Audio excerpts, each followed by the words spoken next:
الحمد لله نحمده ونستعينه ونستغفره ونؤمن به ونتوكل عليه ونعوذ بالله من شرور أنفسنا ومن سيئات أعمالنا من يهده الله فلا مضل له ومن يضلله فلا هادي له ونشهد أن لا إله إلا الله وأشهد أن محمدا عبده ورسوله. أما بعد فقد قال الله تعالى في كلامه المجيد في فرقانه الحميد. أعوذ بالله من الشيطان الرجيم. بسم الله الرحمن الرحيم. اللهم صل على محمد وعلى آل محمد كما صليت على إبراهيم وعلى آل إبراهيم إنك حميد مجيد.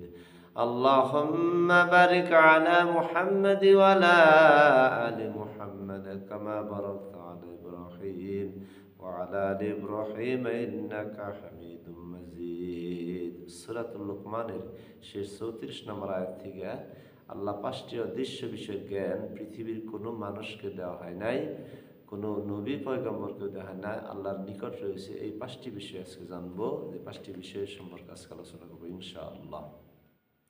أعوذ بالله من الشيطان الرجيم. بسم الله الرحمن الرحيم. إن الله عنده علم الساعة وينزل الغيث ويعلم ما في الأرحام وما تدري نفس ماذا تكسب غدا وما تدري نفس بأي أرض تموت إن الله عليم خبير. আমার আল্লাহ পাক রব্বুল আলামিন আয়াতে কারিমায় বলেন, আয়াতে ইন্নাল্লাহা ইনদাহু ইলমুস সাআহ, আমার আল্লাহ বলে কিয়ামত যখন হবে, কিয়ামতের জ্ঞান একমাত্র আমার আল্লাহর কাছে। কিয়ামত কখন কোন সময় হবে পৃথিবীর কোন নবী রাসূল কোন মানুষকে এই জ্ঞান আল্লাহ পাক রব্বুল আলামিন দেন নাই। এই জন্য বলা হয়েছে কিয়ামতের জ্ঞান একমাত্র আমার আল্লাহর নিকট রয়েছে। শরীফ সুবহানাল্লাহ। ওয়াইনাজ্জিলুল গায়সা ওয়া ইয়ালামু মা ফিল আরহাম, আমার আল্লাহ পাক রব্বুল আলামিন বলেন বৃষ্টি কখন কোন সময় হবে এই জ্ঞান আল্লাহ পাক রব্বুল আলামিনের নিকট রয়েছে। আল্লাহ পাক রব্বুল আলামিন বলেন তারপরে সন্তান মায়ের জরাতে কি হবে, সন্তান যখন পিতা মাতার মারফত দিয়ে যখন ওখানে বীর্য যখন যায়, বীর্য যাওয়ার পরে যখন রক্তপিণ্ড গোস্তপিণ্ড এবং আল্লাহ পাক রব্বুল আলামিন চামড়া তারা যখন ডেকে দেয়, আল্লাহ পাক রব্বুল আলামিন বলেন ওই সময় সন্তান ছেলে হবে না মেয়ে হবে একমাত্র জানে কি আল্লাহ। ওই সময় আল্লাহ পাক রব্বুল আলামিন ফেরেশতাকে ডাক দেয়, বলে 120 দিনের মধ্যে আল্লাহ রূহ ফুঁকে দেয়। তার মধ্যে আল্লাহ পাক রব্বুল আলামিন ওই সময় ফেরেশতারা বলা হয় সে কি ছেলে হবে না মেয়ে হবে। ফেরেশতা যখন আল্লাহ পাক রব্বুল আলামিন নিকট যে বলে তখন আল্লাহ পাক যে জিনিসটা দিতে বলে সেটাই হয়। এই জন্য আমরা মনে করি যে সন্তান ওখানে রক্তপিণ্ড গোস্তপিণ্ড রূহ দেওয়ার সময় একমাত্র আল্লাহ 4টা জিনিস ফুঁকে দেয়, হায়াত, মউত, রিজিক আর তাকদীর। ওই সময় আল্লাহ পাক রব্বুল আলামিন 120 দিনের 4 মাসের পরে ওই সময় রূহ ফুঁকে দেওয়ার পরে 4টা জিনিস আল্লাহ তার রূহের ভিতরে ফুঁকে দেওয়া হয়। সুবহানাল্লাহ। এই জন্য বলা হয়েছে হায়াত আল্লাহ পাক রব্বুল আলামিন কোরআন কারীম সূরা মুলকের ভিতরে আল্লাযী খালাকাল মাউতা ওয়াল হায়াতা লিয়াবলুয়াকুম আইয়ুকুম আহসানু আমালা ওয়া হুয়াল আজিজুল গফুর। আল্লাযী খলাক শব্দের অর্থ সৃষ্টি। আমি হায়াত এবং মউত সৃষ্টি করি। কে বলছেন? আল্লাহ সুবহানাহু ওয়া তাআলা বলেন। এই জন্য ওই সময় কতদিন হায়াত প্রাপ্ত হবে, কতদিন পরে মারা যাবে এটা জানে কে? আল্লাহ সুবহানাহু ওয়া তাআলা। এটা জানার জন্য পৃথিবীর কোনো মানুষ পয়গম্বরকে আল্লাহ ক্ষমতা দেয় নাই। তাইলে আসলো যে মায়ের গর্ভে জরায়ুতে কি হবে সেটা জানে কে? একমাত্র আল্লাহ। আগামীকাল সে কি অর্জন করবে এটা জানে কে? আল্লাহ সুবহানাহু ওয়া তাআলা। 5 নম্বরে বলা হয়েছে মৃত্যু কখন কোন সময় হবে এটা জানে কে? আল্লাহ সুবহানাহু ওয়া তাআলা। এই জন্য আল্লাহ পাক রব্বুল আলামিন বলেন, ওমা তাদরি নাফসুম বিআই আরদিন তামুত ইন্নাল্লাহা আলিমুন খবীর। নিশ্চয় আল্লাহ প্রজ্ঞাবান, নিশ্চয় আল্লাহ ক্ষমতাশীল। সেই আল্লাহ তাবারক ওয়া তাআলা এই 5টা বিষয় জ্ঞান পৃথিবীর কোনো মানুষকে আল্লাহ দেয় নাই।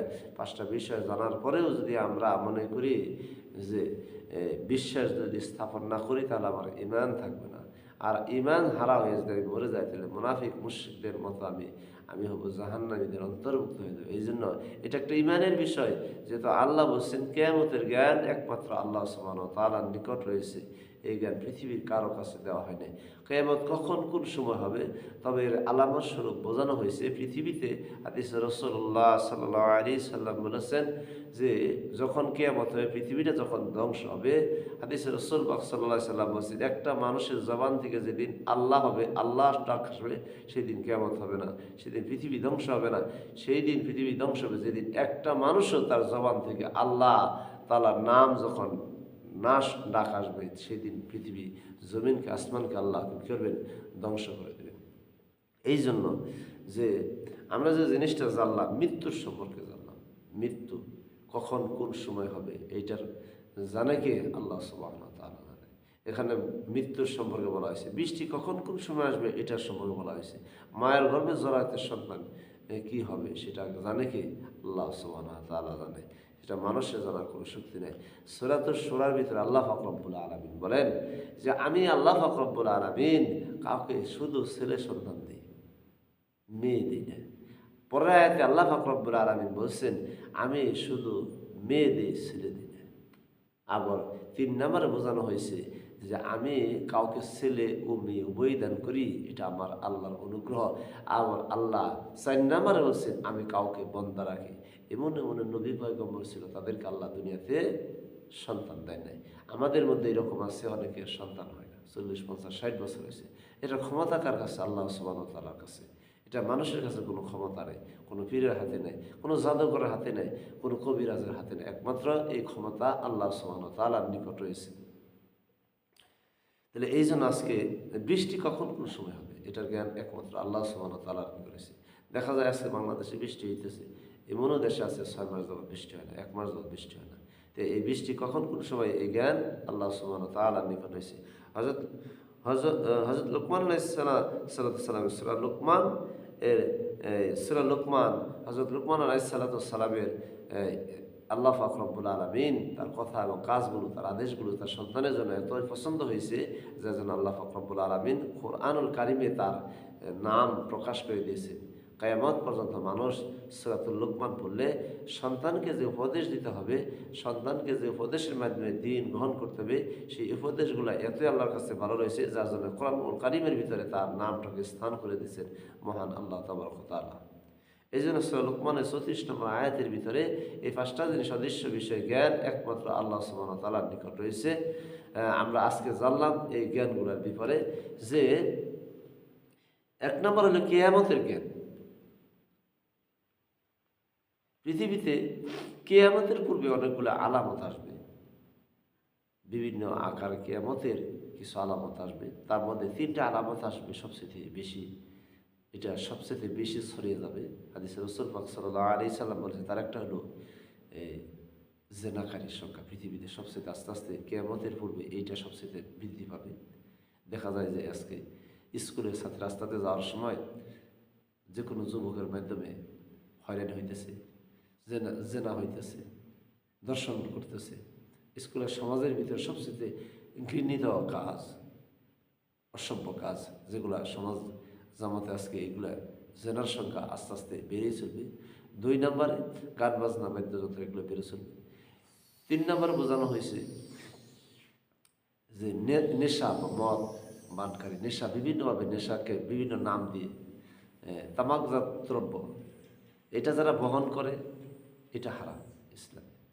এটা যারা এই জাতীয় জিনিস যারা ক্ষতি করে, সূরা নেশার ভিতরে আসছে যে জিনিসের উপকার আছে ক্ষতির সংখ্যা বেশি, সেটা ইসলাম গ্রহণযোগ্য করে না।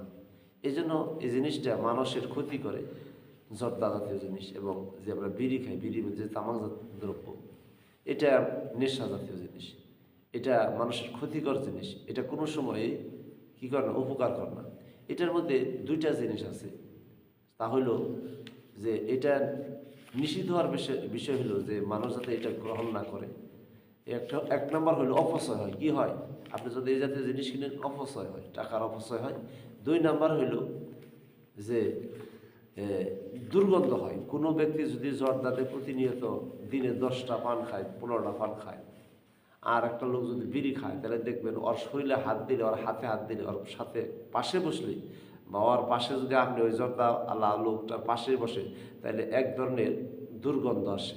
এই দুইটা জিনিস হয়, একটা হলো মুখ দিয়ে দুর্গন্ধ আসে, আর একটা হইলো আপনার এই অপচয় হয়। তাহলে যে জিনিসটি ইসলামের ভিতরে রয়েছে, মানুষ এই মুখ দিয়ে জবান দিয়ে আল্লাহর কালাম হবে, ভালো কথা বলবে, তারপরে এই মুখের ভিতরে সে বিড়ি টানে, আগুন ধরায়, এটা জাহান্নামের একটা অংশ। এই জন্য আমরা এটা থেকে বিরত থাকার চেষ্টা করি ইনশাল্লাহ।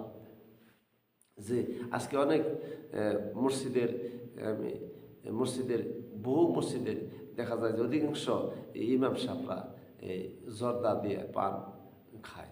এটা ইসলামে এটা সমর্থন করে না। এটা একটা, যেহেতু দুইটা জিনিস এটার ভিতরে আছে, একটা হলো অপচয় হয় আর একটা হলো দুর্গন্ধ হয়। আমি মনে করি এই জিনিস থেকে বিরত থাকা, এবং এটা একটা ধরনের নেশা, যখন সে অভ্যস্ত পরিণত হয়, ছাড়তে পারে না, সেটা একটা নেশা। এটা ইসলামে সমর্থন করে না, এটা ইসলামে কোনোভাবে সমর্থন করে না, এটা অপচয় এবং দুর্গন্ধ হয়। তাই এই জন্য আমরা এই জাতীয় জিনিস থেকে বিরত থাকি, অপরকে বোঝাই। এবং এই জন্য বলা হয়েছে যে বিভিন্ন নাম দিয়ে পৃথিবীতে তারা এই জিনিস চালিয়ে যাবে, এটা হালাল মনে করবে, বলি না অজবিল্লা। আল্লাহ পাক রব্বুল আলামিন আমাদেরকে বোঝার ও মানার তৌফিক দান করুক। আল্লাহ পাক রব্বুল আলামিন আমাদেরকে বোঝার মানার তৌফিক দান করুক।